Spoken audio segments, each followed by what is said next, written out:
안녕하세요. 마침 비가 오길래 제가 비 오는 날 파혼을 했던지라 그날의 일이 생각나서 글을 써보려고 합니다. 원래 감성적인 편은 딱히 아닌데 비만 오면 생각이 좀 많아지더라고요. 주말이라 출근도 안 하고 집에만 누워있기 심심해서 컴퓨터를 켜봤어요. 제 사연은 슬픈 얘기도 아니고 무거운 얘기도 아닙니다. 어쩌면 정말 별일 아닌 가벼운 황당함 정도일 거예요. 근데 제가 그런 당황스러움 때문에 파혼을 하게 된 거지 뭡니까?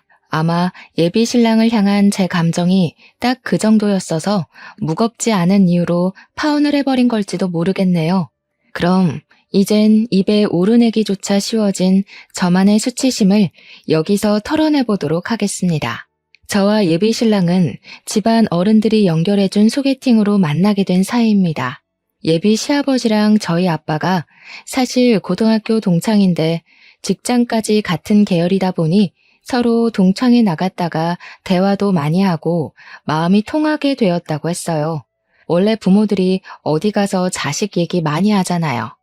예비 시아버지랑 예비 신랑도 둘이서 자식 자랑을 막 하다가 각자 자기 자식들이 결혼 정년기인 걸 알게 되어 자리를 만들었다고 했어요. 저는 원래 소개팅 같은 거 부담스럽고 싫어해서 아빠 제안에 단번에 거절했거든요. 근데 아빠가 친구랑 약속했다고 마음에 안 들어도 일단 자리에만 나가달라 사정을 해서 결국 아무런 감정 없이 진짜 시간만 채우려고 나갔었습니다. 그런데 막상 갔더니 예비 신랑 입담이 너무 좋은 겁니다. 유머 코드가 잘 맞아서 그런가 당시 그 자리가 무척 즐거웠어요. 그건 예비 신랑도 마찬가지였는지 제게 먼저 애프터 신청해줬습니다. 그렇게 만난 저희는 연인으로 발전하기까지 겨우 일주일이 걸렸고 8개월 만에 결혼 약속까지 도달하게 되었습니다. 결혼을 성급하게 한 건 둘 다 나이가 있었기 때문이에요.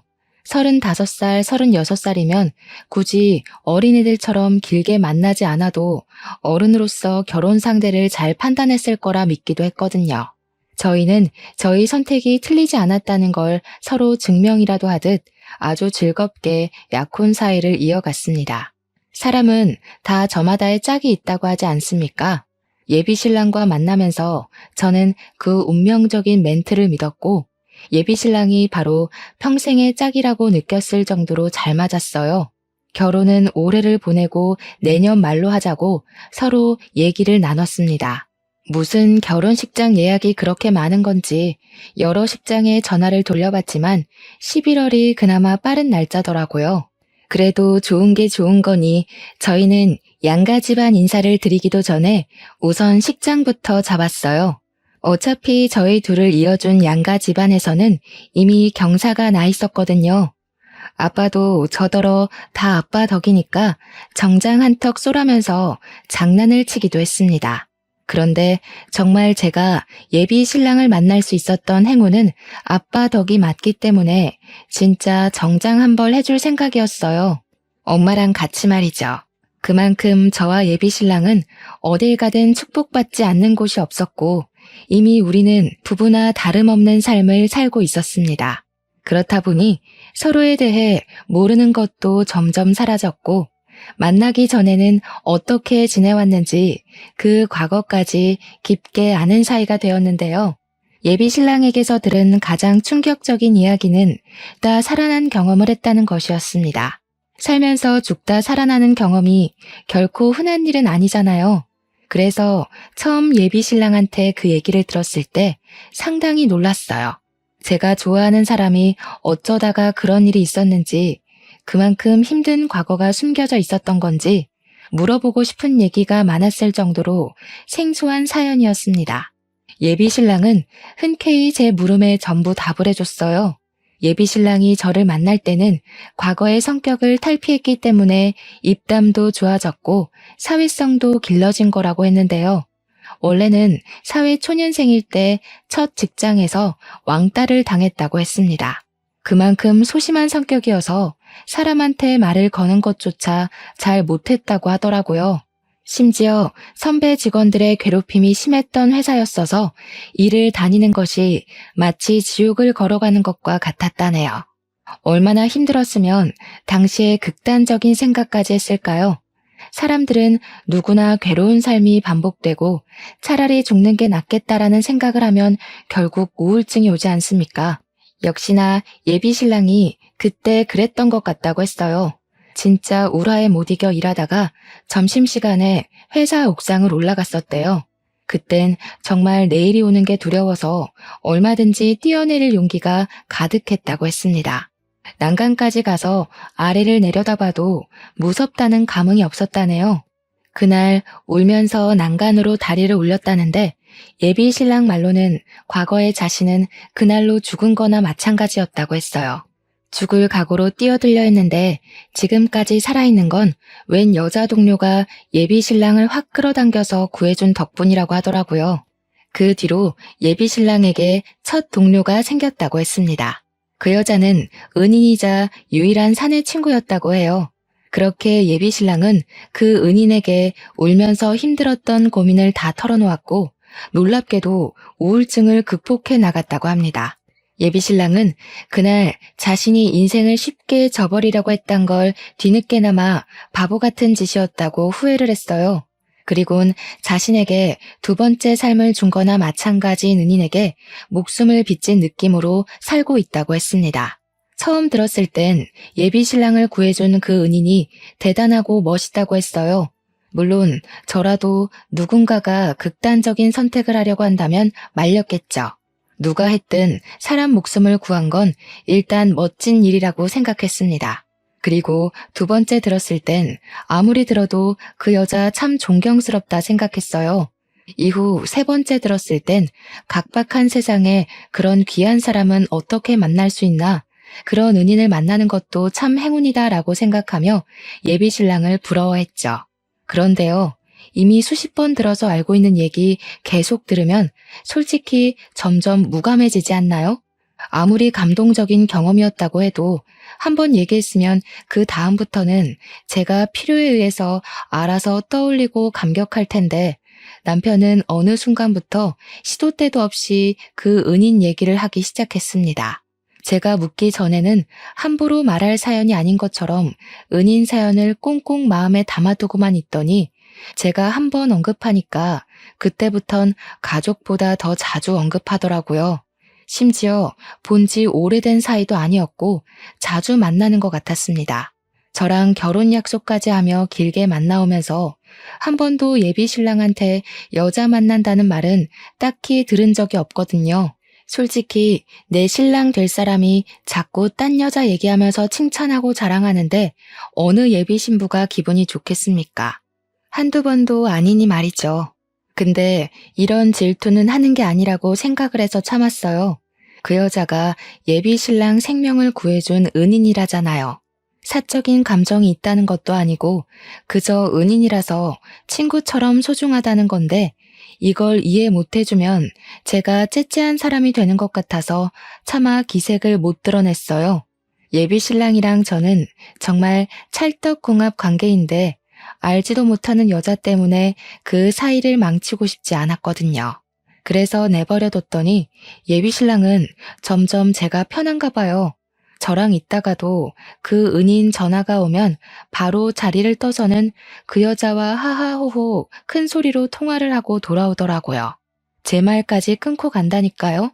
도통 이해해 주려고 해도 질투를 넘어 서운하기까지 하는데 이걸 이렇게 참는 게 맞을까? 그때부터 남모를 고민을 무척 했어요. 예비 신랑한테 적당히 하라고 눈치도 준 적 있었습니다. 은인인 건 알겠는데 뭐 그런 사소한 얘기까지 나눌 정도로 친해? 자기 통 그 사람이랑만 전화하는 것 같다? 그렇게 자주 만나면 없던 마음도 생기겠어. 그래 보여? 우리가 좀 친하긴 해. 나는 무슨 고민 생길 때마다 수영이 찾잖아. 수영이가 고민 상담을 진짜 잘해주거든. 내가 무슨 복이 있어서 이런 친구가 다 생겼나 몰라? 다른 친구는 다 잃어도 수영이랑은 평생 인연 이어갈 거야. 저렇게 좋은 친구라고 떵떵거리는데 제게 아무리 눈치를 줘봤자 자랑만 더하지 저만 피마르는 기분이라 그마저도 그만뒀습니다. 그렇게 저 혼자 관계를 망치지 않으려고 신경을 많이 쓰며 시간을 보냈어요. 근데 있잖아요. 그래도 우리 1주년을 잊어버리는 건 좀 아니지 않나요? 물론 기념일을 안 챙기는 사람들 있지 않냐고 할 수도 있겠죠. 하지만 발렌타인데이, 화이트데이, 100일 기념에 우리 부모님 생신까지 다 기록해서 챙기는 양반이 1주년을 모른다는 게 이해 가시나요? 기념일을 잊어버릴 사람이 아닌 걸 알기 때문에 변한 것 같은 예비 신랑한테 서운함을 느낀 거예요. 저는 1주년이라서 전날부터 들떠 있었고 미리 사놨던 예비 신랑 선물을 다시 점검하기까지 했습니다. 예비 신랑한테 연락이 안 오길래 혹시 또 무슨 이벤트로 나를 깜짝 놀라게 해주려고 그러나 싶어서 저도 연락을 안 하고 기다려줬어요. 그런데 막상 당일인 1주년에도 점심시간이 넘어가는데 깜깜무소식이더라고요.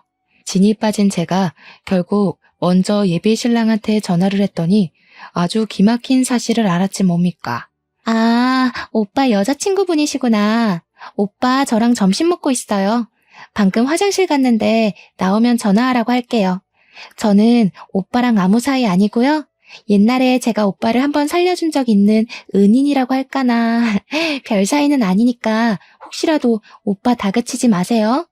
그 순간 저는 아무 말도 못하고 전화를 바로 끊어버렸습니다. 은인 어쩌고 저쩌고 하는 거 보니까 분명 예비 신랑이 말했던 그 은인 같았어요.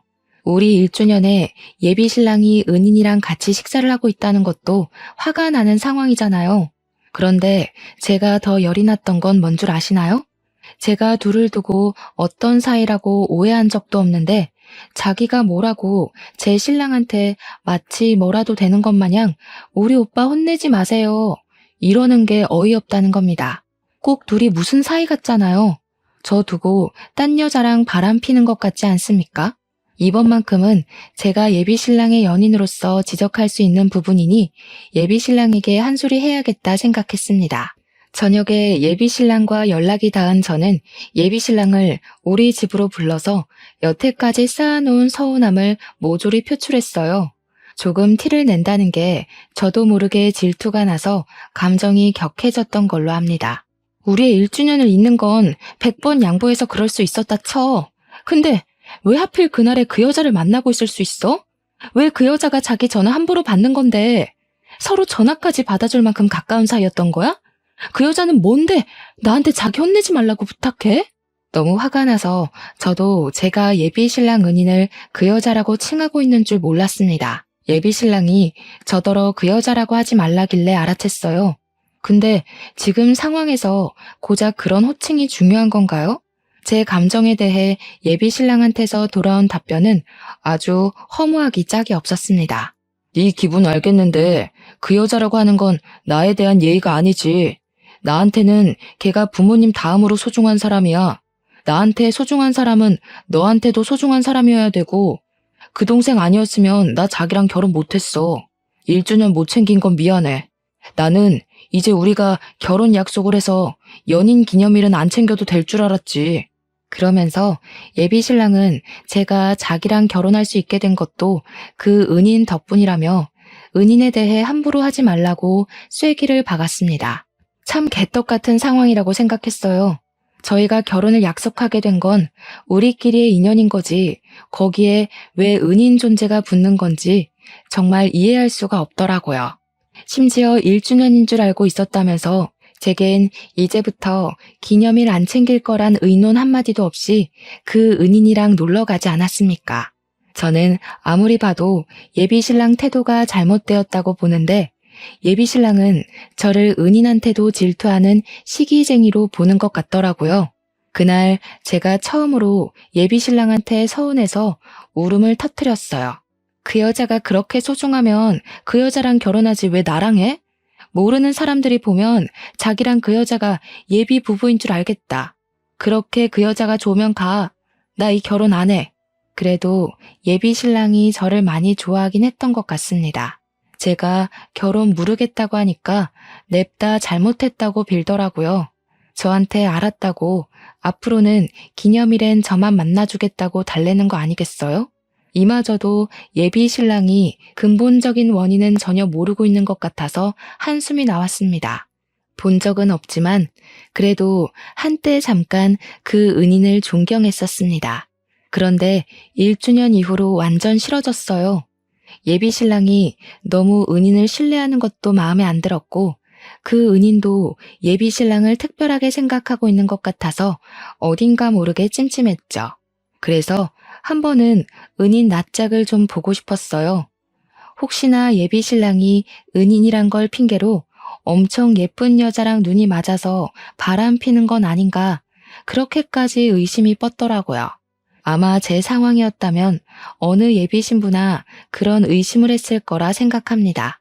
그래서 저는 예비 신랑한테 은근슬쩍 그 은인을 보고 싶다고 찔러봤어요. 그 동생 만날 때 나도 데려가줘. 명백히 내 사람 살려준 셈인데 나도 고맙다는 인사는 하고 싶어서 밥이라도 사주게. 정말? 역시 자기는 마음이 넓어. 그렇게 생각해줘서 너무 고마워. 내 동생도 좋아하겠다.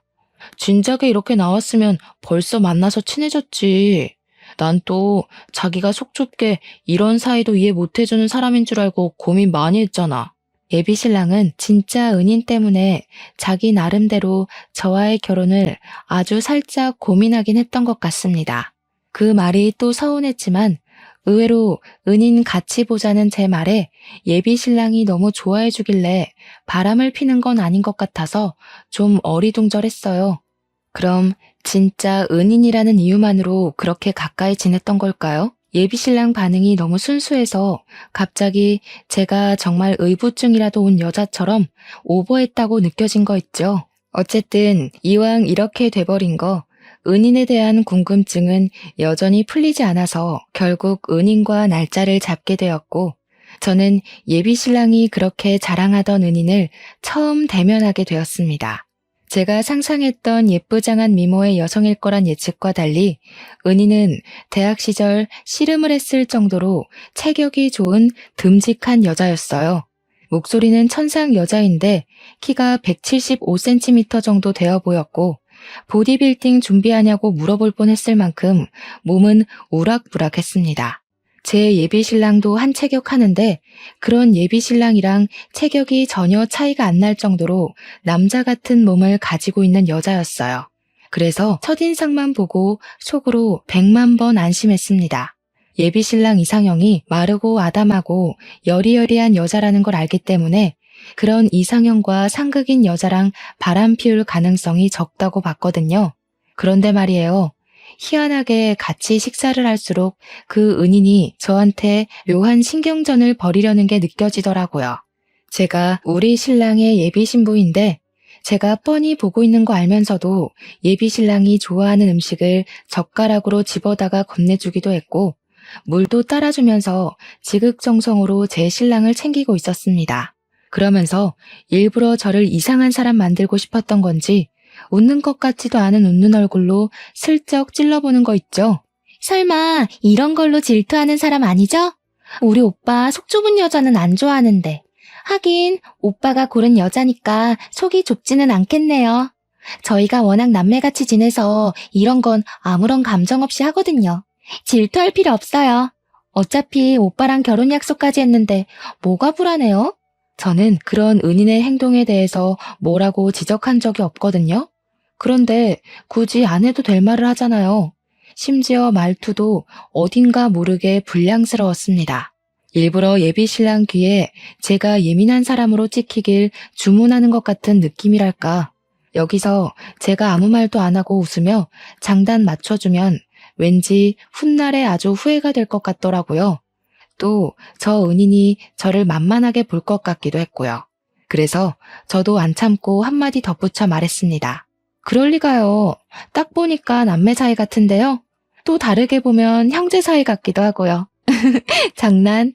제 신랑이 눈이 높아서 웬만한 여자는 여자로 안 보거든요. 제 신랑 취향은 제가 제일 잘 알아서 라이벌로 보고 안 보고는 이미 첫인상에 결정나요. 그래서 제가 신랑 믿고 결혼하는 거잖아요. 그 말씀은 약간 실례 같은데요. 지금 제 인상이 별로라고 돌려가시는 건가요? 아무리 그래도 초면의 얼굴 지적은 좀 선 넘은 거 아닌가요? 그렇게 들렸나요? 그런 의도는 아니었는데 제가 상대방이 저한테 선 넘은 것 같다고 느끼면 저도 조금 과감해지는 스타일이라서요. 제가 좀 다혈질이에요. 이해해 주세요. 제 발언권 이후로 식탁에서 대화를 주도하는 사람은 예비신랑 뿐이었습니다. 예비신랑은 우리들의 기싸움을 못 느낀 듯 혼자 신이 나서 이것저것 얘기를 많이 했어요. 그래도 제가 그 자리가 별로 기분 안 상할 수 있었던 이유는 은인 외모를 떠나서 예비신랑 태도 덕분이었습니다. 그래도 제가 지 와이프라고 저만 챙겨주더라고요. 그게 뭐라고 서운했던 게 다 풀리던지 그날 이후로 저는 예비신랑이 은인이랑 통화를 하든 말든 만나든 말든 안심을 했습니다. 신경 쓰이던 걸 해결하고 나니까 왜 진작에 은인 얼굴 한번 보자고 안 했을까? 지난날에 제가 바보 같기만 하더라고요. 그렇게 저는 결혼식까지 기분이 깃털 같기만 했습니다. 하지만 이건 그저 태풍의 눈과 같은 순간이었던 거예요. 문제의 근원은 예비 신랑에게서 발생이 되었습니다. 저희가 결혼을 한 달 남겼을 때 예비 신랑이랑 같이 평소처럼 예비 신랑 집에서 저녁을 먹었는데요. 그때 예비 신랑이 진짜 세상에서 가장 황당한 부탁을 하더군요. 자기야. 혹시 크게 별일 없으면 우리 결혼식 좀 미룰까? 내가 그때쯤 아주 중요한 사정이 생겨서 웬만하면 옮겼으면 좋겠는데. 네, 밥을 먹다가 체하는 줄 알았습니다. 결혼 한 달 남기 전만 해도 아무런 문제 없이 결혼식 준비를 잘해왔던 우리였는데 갑자기 왜 결혼을 미루자고 하는 건지 무척 당황스러웠어요. 내 은인 동생 알지? 걔가 우리 결혼하는 전주에 결혼을 하게 됐다네. 우리 결혼하는 날에는 신혼여행을 가 있어서 참석이 어려울 것 같아서 괜찮을까? 괜찮겠어요? 예비신랑은 지금 이걸 이유라고 떠벌리는 걸까요? 이미 청첩장까지 다 뿌려진 마당이었고 상견례도 마친 상태였습니다. 결혼식이 어디 장난입니까? 미루는 이유가 가족상도 아니고 가족 병환도 아니고 단지 그 은인이 불참이라서 미루자니요. 무슨 뚱딴지 같은 소리야. 우리 그 식장도 어렵게 잡았어. 이미 계약금이랑 전체 비용 다 지불했는데 뭘 미뤄? 못 오면 그냥 오지 말라고 해. 아니면 자기가 객검한 축의금을 받지 말던가. 나한테 얼마나 중요한 애인지 알잖아. 나랑 수영이 관계 이해해주는 거 아니었어? 내가 오죽했으면 너한테 이런 부탁을 하겠냐. 나도 어렵게 잡은 식장 예약 파기 안 하고 싶지. 근데 우리가 식 하나 못 올린다고 부부가 아니야? 요즘은 혼인신고 먼저 하고 나중에 여유 있으면 식 올리는 커플들도 있더라. 자기가 좀 이해해주라. 나한테 중요한 동생이잖아. 나는 안 중요한 사람이야? 신부 사정은 안중에도 없고 생판 남인 사람 사정에 우리 결혼식을 맞추는 게 말이 된다고 생각해? 왜 그 여자 하나 때문에 우리 식구들이랑 자기 집안 식구들까지 다 기다려야 돼? 난 도무지 이해가 안 돼. 날짜 바꾸면 나 결혼 안 해.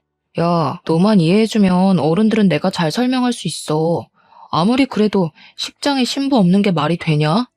그 여자 못 온다고 예식 날짜 바꾸는 건 말이 되고 잘 나가다가 갑자기 왜 말도 안 되는 고집을 부려?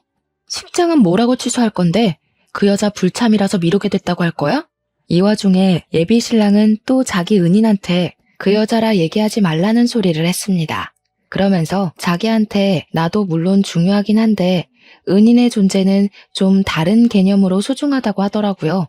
저랑 은인이랑 근본이 다르기에 소중한 가치를 서로 비교할 수 없다면서 말도 안 되는 소리를 짓거렸어요.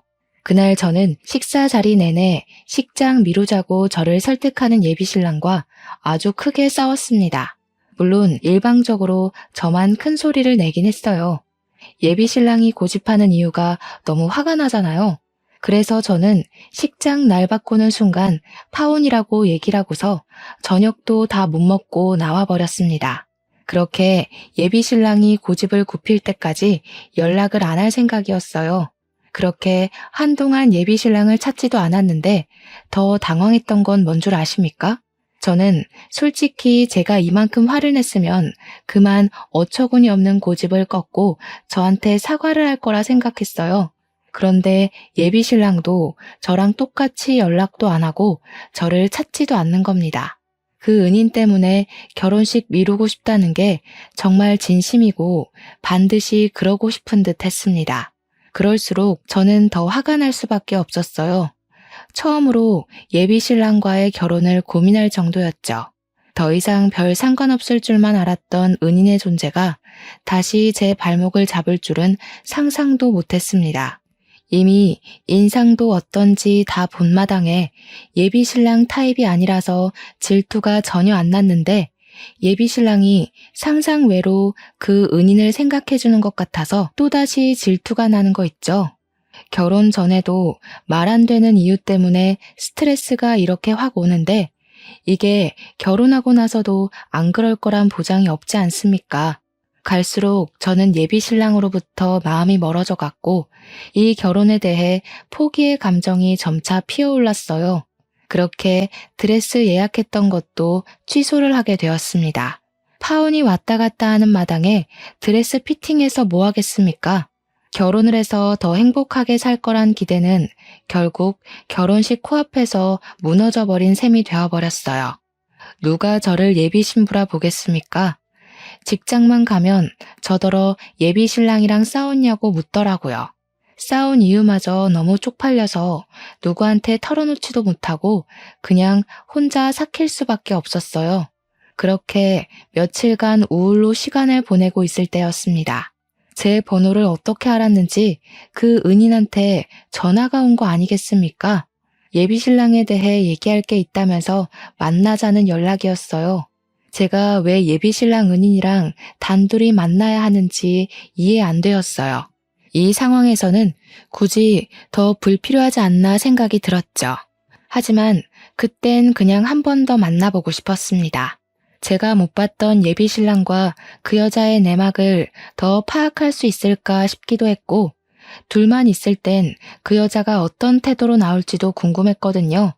그래서 만나러 갔더니 예비 신랑뿐만이 아니라 인연까지 쌍으로 엿먹일 작정인가 보더라고요. 그쪽이랑 오빠랑 한동안 안 만났다는 거 알아요.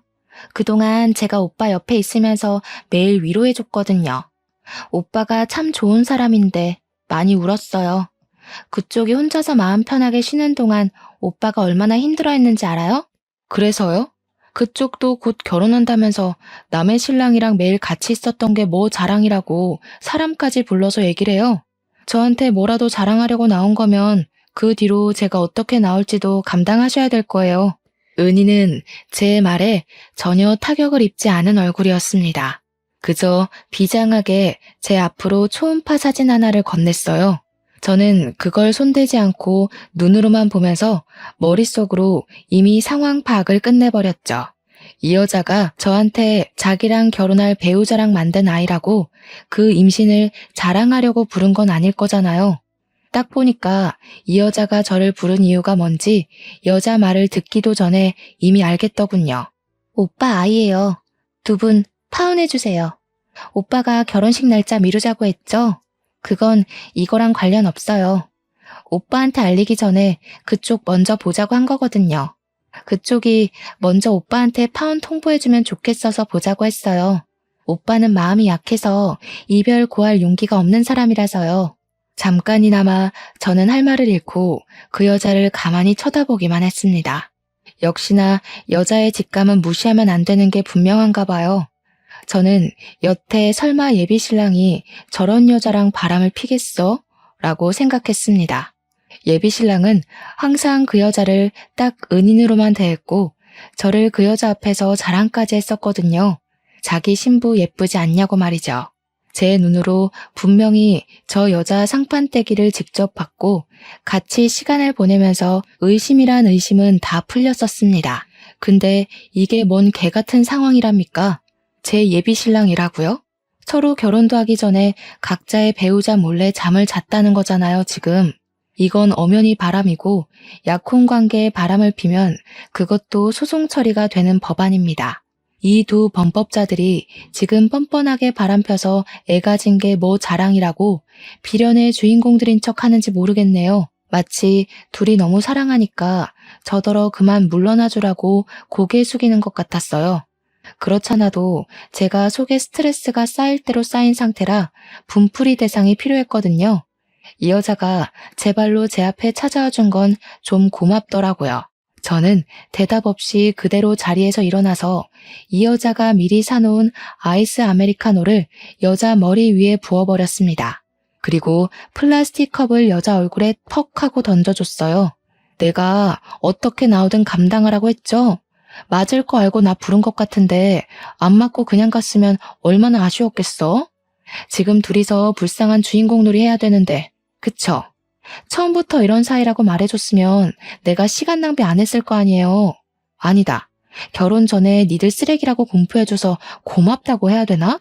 저는 아무 말도 안 하고 고개만 숙이고 있는 그 여자에게 마지막으로 제가 손 닦은 휴지까지 던져주었습니다.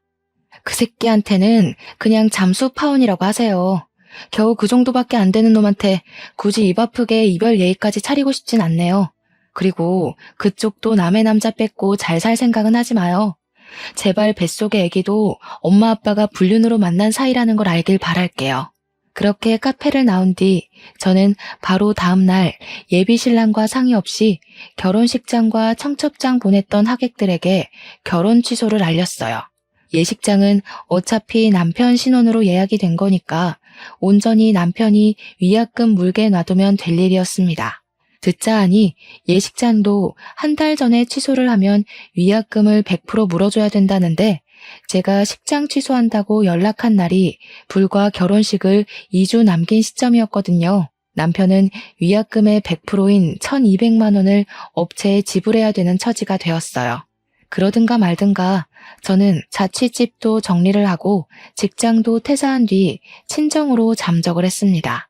아니나 다를까 며칠 뒤에 한참 낮잠을 자다 일어났는데 식장 업체에서 연락을 받은 건지 예비 신랑한테 문자 잔뜩 와 있더라고요. 더도 말고 덜도 말고 말하기 귀찮아서 저는 간결하게 파혼하자라고만 문자를 보냈는데요. 연달아 오는 답장 내용은 저를 좀 당황하게 만들었습니다. 예비 신랑이 그 여자한테 사기를 당했다고 하더라고요. 무슨 뚱딴지 같은 소리지 싶어서 계속 오는 문자를 읽었더니 그 여자가 결혼한다고 했던 소식은 개뻥이었고 그저 저랑 예비 신랑 사이에 균열을 일으키기 위해서 모든 일을 꾸몄던 거랍니다.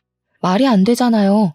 불과 얼마 전만 해도 그 여자가 저를 찾아와서 초음파 사진을 보여줬습니다. 남의 남자 뺏는 주제에 대단한 사랑이라도 하는 척 예비 신랑을 향한 마음을 엄청 고백했다고요. 그런데 느닷없이 사기라니요? 너무 갑작스러운 전개라서 솔직히 예비 신랑이 저를 다시 끌어들이려고 거짓말을 하는 줄 알았어요. 그래서 문자로만 연락하기 답답해 제가 먼저 전화를 걸었습니다. 야, 구라도 작작 쳐. 여태까지 니들 둘이서 나한테 보여준 꼴이 얼만데. 둘이서 애까지 가졌다면서 뭐가 아쉬워서 아직도 날 잡으려고 해? 끼리끼리 잘 어울리는 것 같길래 군말 안 하고 물러나 줬잖아. 그럼 잡소리 말고 살림이나 차려. 진짜 더럽게 소송까지 가볼까? 1,200만 원 빚지는 걸로 부족해? 아니 자기야, 제발 내 말 좀 믿어줘. 그 초음파 사진도 개뻥이라고. 내가 미쳤다고 그런 여자랑 자겠어? 근육돼지한테 깔려 죽을 일 있나. 나 진짜 사기당했다니까. 걔가 나한테 보증 사기쳤다고. 지금 이거 심각한 문제야. 예비 신랑 하는 말은 결국 저랑 냉전 상태일 때 은인을 더 자주 만난 건 사실이래요. 저랑 다툰 걸 아니까 은인이 술 마시면서 많이 위로해줬다고 했어요. 그렇게 저랑 안 만나는 사이 은인이랑 예비 신랑은 유독 같이 술 마시는 날이 많았고 그 술자리를 전부 은인이 먼저 제안해 시작이 되었다더라고요. 그리고 어느 날 은인이 예비 신랑에게 결혼식 올릴 돈이 좀 부족하다고 빌려달라고 했대요. 나중에 결혼하고 나서 무조건 갚겠다고 차용증까지 썼대요. 그런데 술을 깨고 보니까 예비 신랑이 은인에게 보증을 서준 거더라고요. 남에게 보증을 서주는 일이 얼마나 무섭습니까? 보증 때문에 인생이 뒤바뀌고 목숨이 오가기도 하잖아요. 처음에는 예비 신랑이 저를 속이려고 쇼하는 건 줄 알았는데 듣다 보니까 내용도 상세했고 무엇보다 예비 신랑 말투가 이미 촉촉하게 젖어 있었어요. 우는 것 같았습니다. 예비 신랑이 술 깨고 다음날 모든 사실을 알고서 은인에게 연락을 급히 넣었지만 은인은 이미 잠적을 해버렸고 온데간데 찾을 수 없게 사라져버린 상황이라고 했습니다. 그래서 예비 신랑 집에 갑작스럽게 압류 딱지까지 붙게 되었다고 하더군요. 근데 그 와중에 제가 멋대로 예식장까지 취소를 해버렸잖아요. 업체에서 위약금 청구 연락까지 오는 중이라는데 예비 신랑이 하루아침에 돈에 쫓기는 실정이 되어버렸더라고요. 저한테 욕을 하다가도 제발 살려달라고 사정을 하는 예비 신랑 처지는 솔직히 좀 안타깝기는 했습니다. 그러게 제가 작작 만나라고 할 때 그 여자한테서 거리를 뒀으면 이럴 일은 없었을 거 아닙니까? 근데 말이에요. 예비 신랑 문자를 보는데 문득 그런 생각이 들더라고요. 그 여자는 왜 저한테 초음파 사진까지 보여주면서 거짓말을 했을까요? 왜 그렇게까지 정성 들여서 예비 신랑이랑 저를 갈라놓았을까요? 그 여자가 예비 신랑이 개인적으로 탐나서 나한테서 뺏기 위해 거짓말을 한 거라면 제가 없는 틈을 타 예비 신랑 곁을 차지했어야 하는 거잖아요. 그런데 오히려 예비 신랑에게 보증 사기를 치고 도망을 쳤다? 그렇다는 말은 예비 신랑에게 원래부터 사기를 치려고 벼르고 있었단 말이 되는 거 아닌가요? 분명 예비 신랑 말로는 둘이 몇 년이나 같이 친분을 유지해온 사이라 했고 가족 다음으로 서로 소중하게 생각하는 관계라고 했습니다. 그런데 지금 벌어진 상황으로 봐선 둘의 관계가 전혀 소중해 보이지 않았어요. 일단 예비 신랑 징징거림이 듣기 싫어서 인사말도 없이 전화를 끊어버린 저는 그날 이후로 은인의 숨겨진 의도만 한참 생각을 했습니다. 제 상식으론 아무리 계산을 해도 은인 행동이 이해되지 않았거든요. 너무 궁금했던 저는 결국 은인에게 연락을 해보기로 했죠. 지난번에 저한테 걸려왔던 은인 연락처를 찾아서 통화를 시도했습니다. 연락이 안 닿는다는 예비신랑 말과 달리 은희는 제 전화를 바로 끊고서 문자를 보내줬어요. 그 장문의 문자를 읽는데 얼마나 충격이었는지. 저는 그 순간 제가 소설을 읽고 있는 줄 알았습니다. 은인의 말은 이랬어요. 극단적인 선택을 하려는 예비신랑을 과거에 구해준 건 사실이래요. 그리고 은인 덕분에 예비신랑은 사회력이 늘고 동료들도 많이 생겼다고 했습니다. 하지만 문제는 예비신랑의 탈바꿈된 이미지가 너무 쓰레기였다는 거예요. 예비신랑은 어느 순간부터 자신을 꾸몄고 허세가 하늘을 찔렀답니다. 그리곤 은인을 멀리하기 시작하면서 다른 무리에 쏙 들어가 버렸다고 했습니다. 예비신랑이 나서서 은인을 외적으로 많이 까내리기도 했대요. 그 짓을 반복하면서 예비신랑은 매번 장난이라고 했는데 은희는 그때마다 상처를 받아서 마음에 담아뒀던 것 같았습니다. 그렇다고 예비신랑이 은인을 왕따시킨 건 또 아니었대요. 근데 제가 보기엔 챙겨주는 척 옆에 두면서 은근히 까는 것도 만만치 않게 왕따주도 아닌가 싶더라고요.